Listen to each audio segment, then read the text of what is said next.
World War II in the Pacific was fought under the most trying conditions, difficult terrain and extremes of climate. There were few more miserable battlegrounds anywhere in the world than the steaming jungles of disease-ridden New Guinea.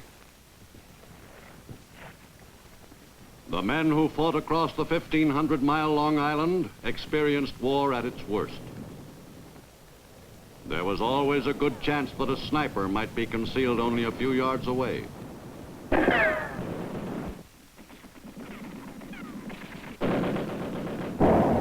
In New Guinea, the Allied fighting man could never be certain that the enemy was in any one place.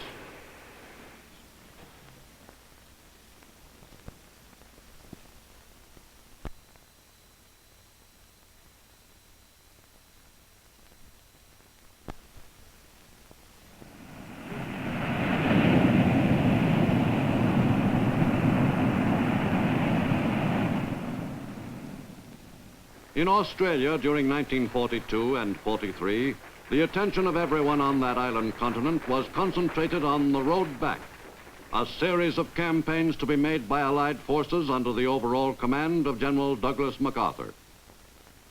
When I landed on your soil, I said to the people of the Philippines whence I came, I shall return. Tonight, I repeat those words. I shall return. Nothing is more certain than the ultimate reconquest and liberation from the enemy of those and adjacent lands. By late 1943, the road back against the enemy lay principally along the northern coast of New Guinea, up the tail of the bird-shaped island. By December, U.S. Marines and soldiers had moved virtually all the way up the Solomon Islands chain. To westward, U.S. and Australian forces attacked the enemy in the Bismarck Archipelago area. On December 15th, the strategically situated island of New Britain was invaded. The assault was made by the Army's 112th Cavalry Regiment, 1,700 strong. The invasion craft were attacked by more than 30 Japanese planes.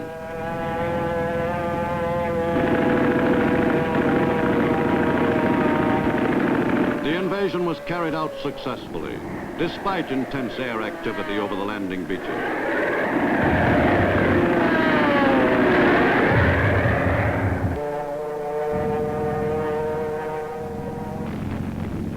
The soldiers in the assault waves hadn't expected to be hit before reaching the beach. At Arawa, for the first time in a combat operation, rockets were used to soften up the beaches.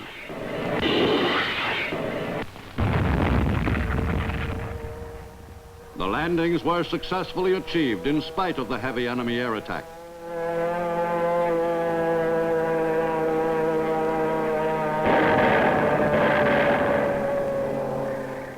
And a beachhead was established. Attached to the 158th Infantry Regiment at Arawa was a group of American Indians who were used chiefly as scouts.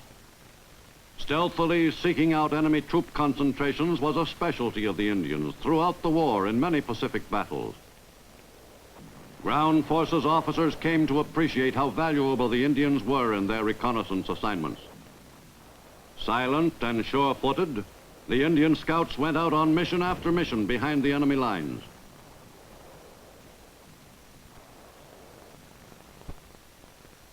In a war which called for the employment of stealth and deception, the Indians were beating the enemy at his own game.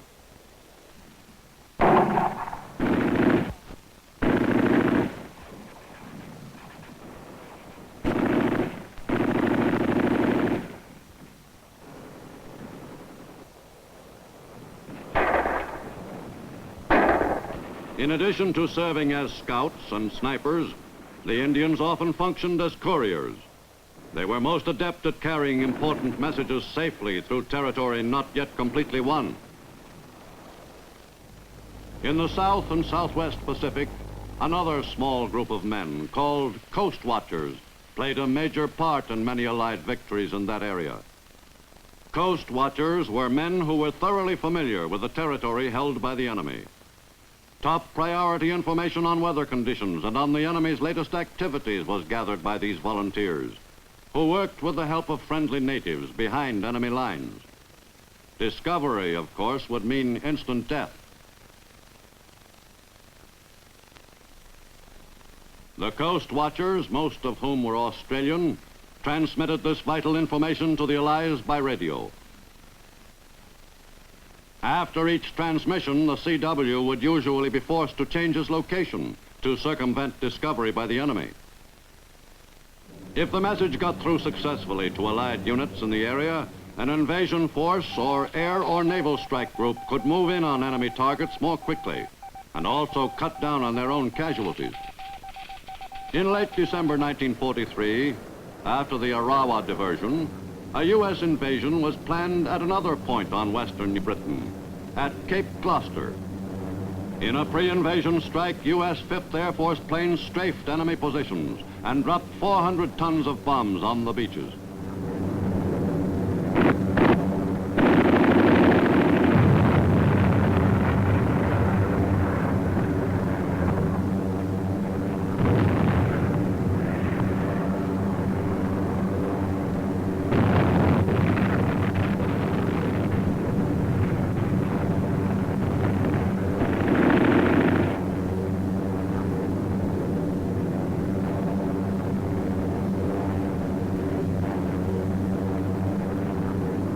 The invasion was begun on the day after Christmas, 1943. The assault troops were 1st Division Marines. Most of the men in the assault waves were veterans of the long, bloody campaign fought by the 1st Marine Division on Guadalcanal. Commanded by Marine General William Rupertus, the troops went quickly about the business of launching the invasion. The scheduled plan for the assault on Cape Gloucester was executed successfully by the invasion force of Marines. Resistance was not expected to be heavy, but then no one could be entirely certain.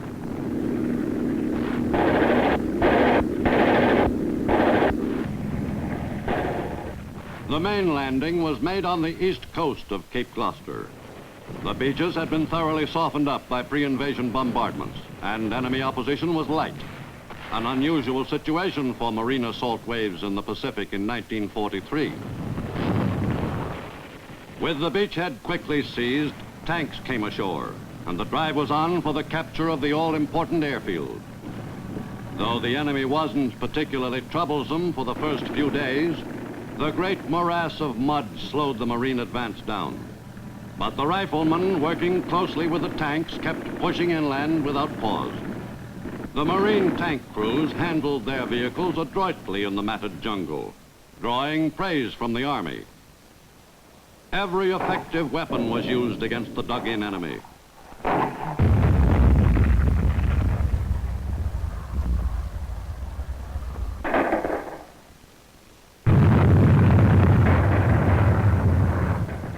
After 22 days, the enemy was largely put to rout.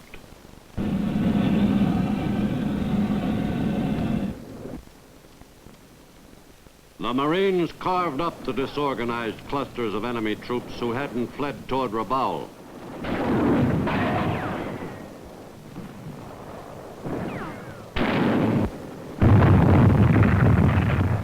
The U.S. had succeeded to complete control of western New Britain. The enemy was fast losing his South Seas empire. The attack on Rabaul on the far eastern tip of New Britain was stepped up in early 1944. Thousands of tons of bombs were dropped on the enemy's one-time stronghold. In a 6-month campaign, U.S. planes knocked out Japan's most powerful base in the Southwest Pacific. Rabaul was rendered completely useless to the enemy. For the ground forces, there was one more important area in the Bismarck archipelago, the Admiralty Islands. The U.S. command decided that they must be taken. Before the actual invasion of the islands, a reconnaissance party went ashore on Los Negros to determine the enemy's strength. For 24 hours, they took stock and discovered that the island, seemingly deserted though it looked, was actually heavily garrisoned. It had been decided to assault Los Negros first and then invade Manus, the larger island.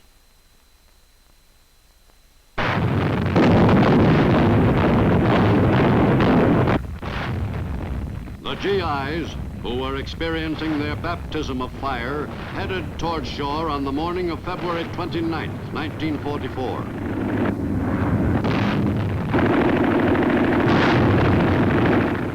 Less than 24 U.S. planes appeared, owing to poor weather.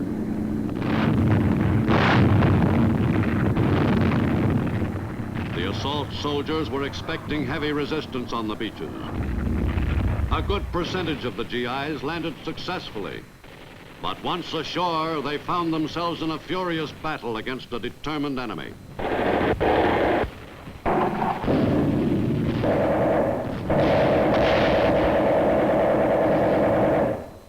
It was a rough fight.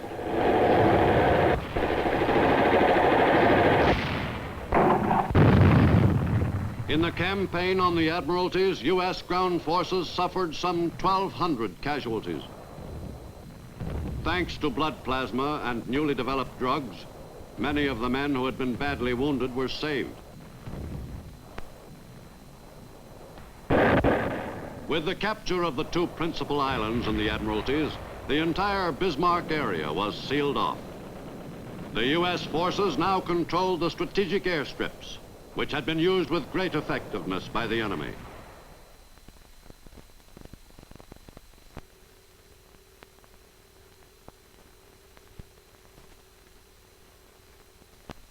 The quickening offensive in New Guinea required the use of all available army divisions. General Frederick Irving sped the 24th on its way into combat. You're about to embark on your great adventure. Probably the greatest adventure that has occurred to you during your lifetime.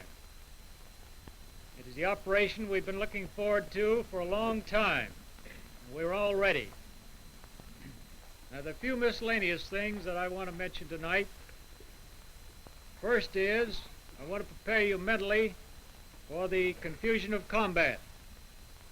If you keep quiet, the Jap does not know anything about you, but as soon as you fire your rifle, it's the same as saying, "Here I am." At the same time, you have little chance of hitting anybody in the dark. You have a big chance of hitting your own men. So keep that in mind. Firing at night, spasmodically and so forth, is a mark of ill-disciplined and untrained troops. I don't expect any of that in this division. In conclusion, I want to wish you the best of luck in this operation. These organizations have a grand reputation. I know that when the story of this war is written, that you'll have more than your share of the decorations and honors, and that there'll be no units, no combat team that will acquit themselves any better than will this combat team here. The next jump in the leapfrog operation up the back of the New Guinea bird was to Aitape, some 400 miles westward. The offensive force was a powerful one, the largest fleet to support any landing in the Southwest Pacific Theater up to this point, accompanied an assault force of some 22,500 troops.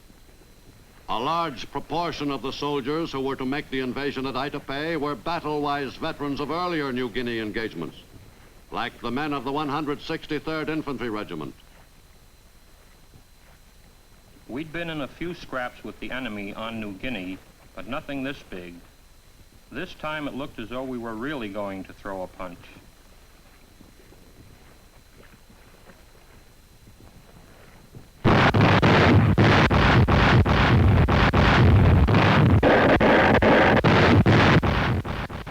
quite a show.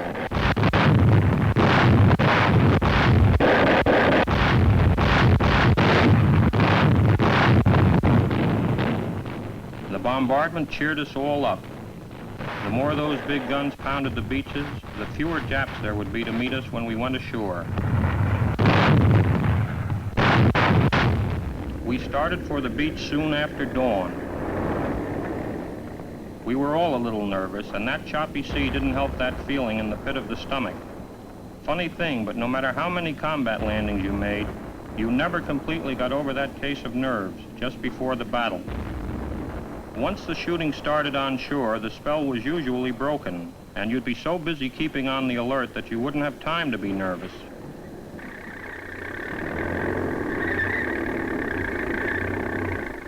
The initial resistance to the landing at Itapé was relatively light, but as the battle progressed, U.S. forces were subsequently to cut off and chop up the enemy's entire 18th Army. At the same time, a larger U.S. force was landing some 125 miles farther west at Hollandia in Dutch New Guinea. Invasions were made at 2 points along the coast. Opposition on both beaches was light. The first phase of the attack was carried out according to plan. The men of the Army's 41st and 24th Divisions executed the operation without a hitch. General, the first wave was landed on schedule and had no opposition. Swell. Couldn't be better. Thanks. The plan called for the troops to drive quickly inland toward the 3 airfields, which were the principal objectives. In the ooze of the northern New Guinea coastal area, the troops were faced with a serious transportation problem. Now and then, the GIs encountered the enemy.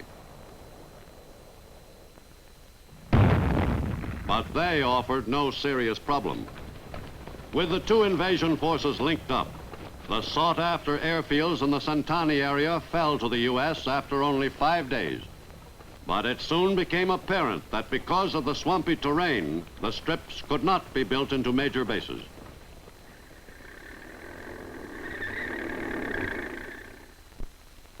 A month later, U.S. forces moved 145 miles farther west along the Bird's Back. By seizing an area on the New Guinea coast at Toom, artillery could be employed to shell the real objective, the island of Wakde, 2 miles offshore. From the beachhead near Toom, assault troops launched the shore-to-shore invasion of Wakde Island. Spearhead of that assault was the 163rd Infantry Regiment, the same men who had landed at Itapé 3 weeks earlier.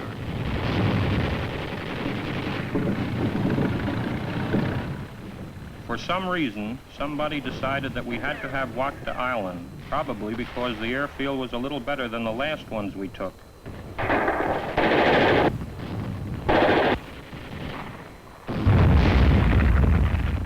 It was a short but tough battle. The enemy troops on Wakde were well dug in, and we had to use our most efficient weapons for getting at them and knocking them out of the battle. We killed almost 800 in the 2-day fight on Wakde. 8 days later, U.S. soldiers made still another landing at Biak, 180 miles westward in Milne Bay. Just before the landing, the rocket ships went to work. Rockets were proving more effective than naval gunfire in last-minute bombardments of the invasion beaches.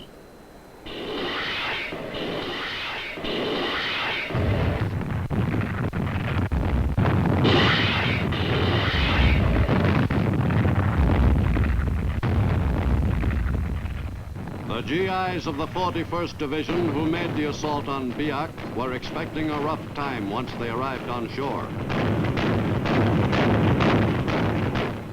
12,000 men went ashore on Biak on that first day. 12 medium tanks were landed during the first 10 hours. The battle at Biak didn't get started in earnest until the U.S. force was well established ashore. U.S. Shermans were to play a responsible part in the Allied victory in the pitched battle. Biak turned into one of the most hotly contested engagements in the Southwest Pacific Theater. the enemy refused to surrender the island. 2.5 weeks after the battle on Biak began, General Robert L. Eichelberger was placed in command of the ground forces, with orders to bring the bloody fight to a successful conclusion. For the second time in New Guinea, General Eichelberger cleaned up a messy operation. In early July, another hop to Numfor Island carried the U.S. drive 80 miles still farther west. The small island in Milne Bay was invaded by some 7,000 GIs of the 158th Regimental Combat Team. The assault force expected to encounter heavy opposition on the only beach where a landing was feasible, but the initial beachhead was established quickly and with comparative ease.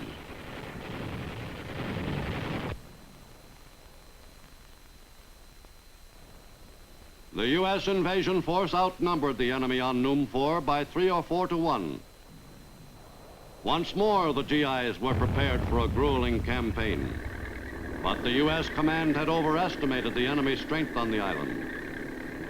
Against light resistance, the GIs moved quickly across the island. But the command still expected trouble and called for reinforcements to be dropped by parachute over the recently seized airfield. The paratroopers making the jump were the men of the 503rd Parachute Infantry Regiment, most of them veterans of the drop on Natsap earlier in the New Guinea campaign. But this time, the operation was poorly executed.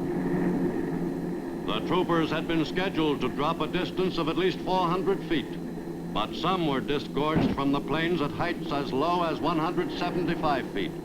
In addition, the plane should have flown in single file rather than two abreast. And the landing area chosen was so narrow that only a part of the group managed to land on the field. Many of the men missed the drop zone, some by a wide margin. Of the 739 men who made the initial jump at Numfor, almost 10% were casualties, and not related in any way to enemy action. Nevertheless, by the 5th day, all 3 airfields on Numfor were in U.S. possession, and all that was left was mopping up. Numfor was by no means the final objective in the New Guinea campaign. In late July, the next hop to Sansapor took the U.S. forces to the head of the New Guinea bird.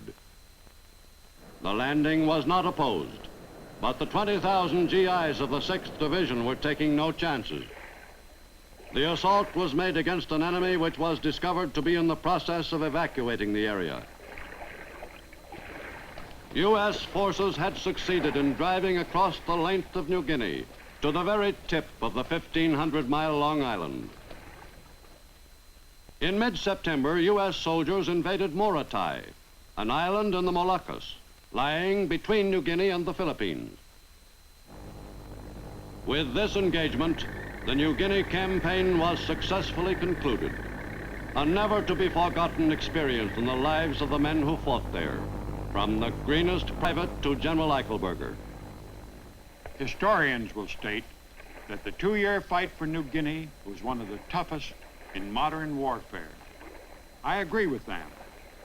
The men who served under my command in New Guinea from 1942 until late 44 fought day and night under conditions which would have broken the spirit of less stout-hearted troops. Fighting on that terrain in that abominable climate and against an enemy as resourceful as the Japanese was tough enough, but the tropical diseases, malaria, dengue fever, scrub typhus, jungle rot, provided the finishing touches. The fact that we won that most vital island after some 20-odd months of dogged battling is a tribute to the fighting qualities of the American soldier. While my gratitude goes out to our brothers of the Navy and Air, as an infantry commander, I must say that New Guinea was a war of infantrymen, United States and Australians. And by virtue of our victory on New Guinea, the invasion of the Philippines was made possible. While the leapfrogging hops were made in the Southwest Pacific, U.S. amphibious forces in the Central Pacific were engaged in their own campaign of island hopping. The Marianas were a most strategically important invasion target in June 1944.